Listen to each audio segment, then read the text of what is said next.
In this snippet, I'm going to talk to you about how you can nicely clean up your code using mutators, and we're going to be focusing on the example of automatically hashing users' passwords. So to give you an example of this, I've created two routes, one that would create a user and one that would update a user. These are really simple routes, and I've just created these as get routes because I haven't created out any forms, and I'm passing this data through in the query string, which of course you would not do, but again, this is just a really simple example. So let's go and look at how we might create a user. I already have my database set up just here, and we don't have any users in here just at the moment.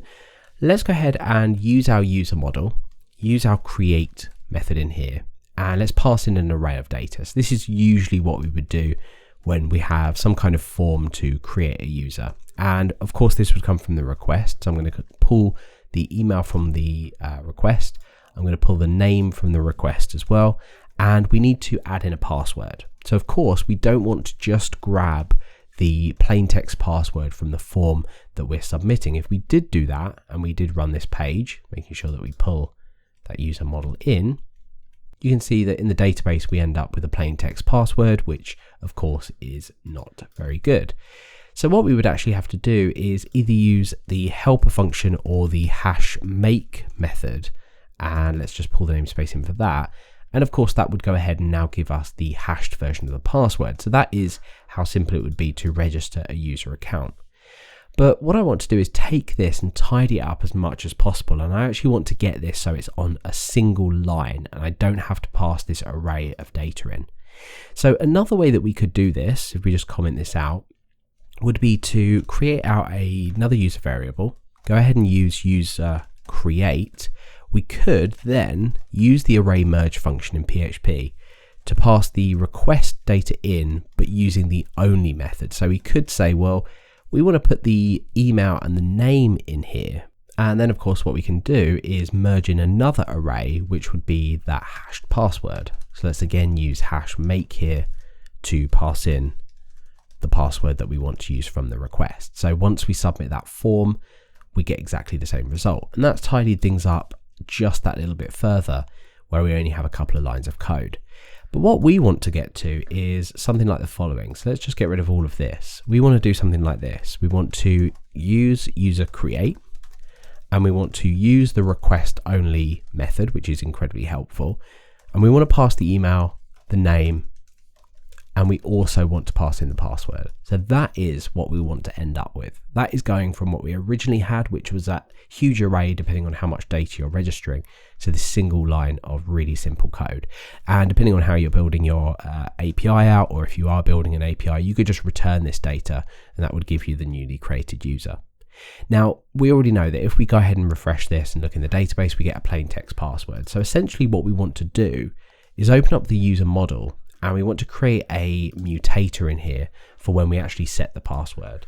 So what we are going to do is create out a set password attribute function. Now that will give us the data that we're trying to set, which will be the actual password itself. Just to demo this out, let's kill the page here with a die dump and output the value of the password. So if we come over now and refresh this, you can see we get the string password, which is the password that we're trying to store.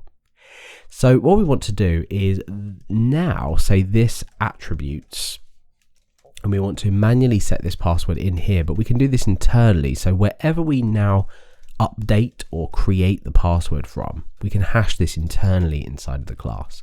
So that's made things a lot cleaner. Now this method isn't quite done. We're going to see an issue with this in just a minute, which we'll fix up, but that should have fixed up our original problem. If I give that a refresh now, you'll see that by setting that plain text password, that mutator has overtaken the creation of this and it's reassigned that hashed version to them attributes.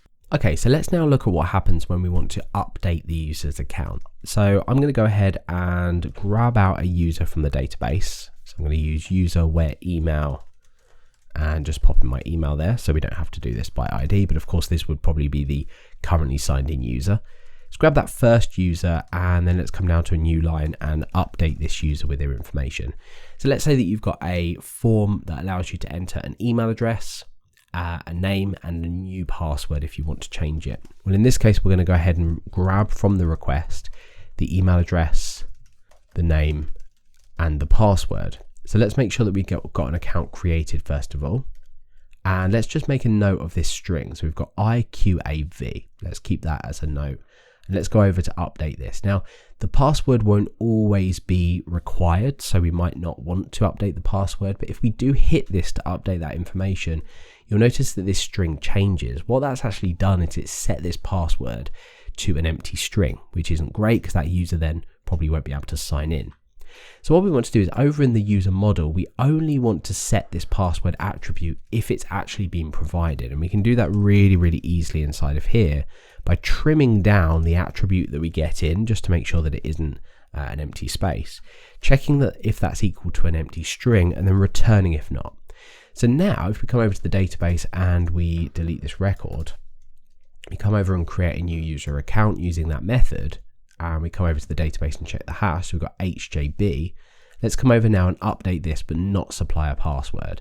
You'll notice that the hash does not change. However, if we wanted to update our password to a different value in a form, we could do, and that will then change the hash around for us.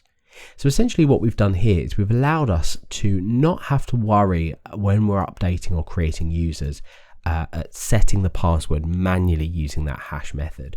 All of that is now handled for us over on the user model. And we're also checking if that hasn't been provided and not doing anything if it hasn't. So this is going to massively clean up your code. And you can use the same technique if you have any specific implementations you need for other models or even your user model. And it really, really helps to clean things up, especially if you're pulling data in from the request where you can just use a convenient only method. And that's massively reduced the amount of lines of code we've written and also made it look a lot simpler as well.